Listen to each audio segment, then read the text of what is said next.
শিক্ষিত সমাজের মাঝখানে যদি আপনার সন্তানকে আপনি বড় করতে পারেন, আপনার ভাইকে বড় করতে পারেন, তাহলে তাদেরও একটা প্রভাব তার চরিত্রের মধ্যে পড়বে।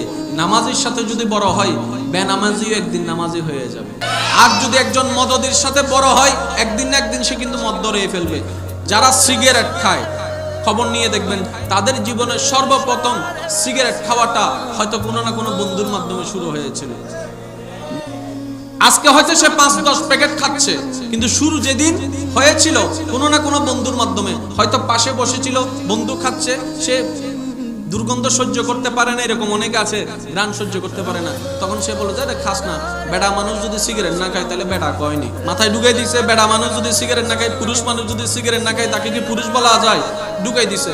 এক টান দুই টান, আস্তে আস্তে আস্তে আস্তে একটা দুইটা, এক প্যাকেট দুই প্যাকেট, এইভাবেই কিন্তু বাড়তে হয়। এটাকে বলা হয় সৎসঙ্গের স্বর্গবাস, অসৎসঙ্গের সর্বনাশ।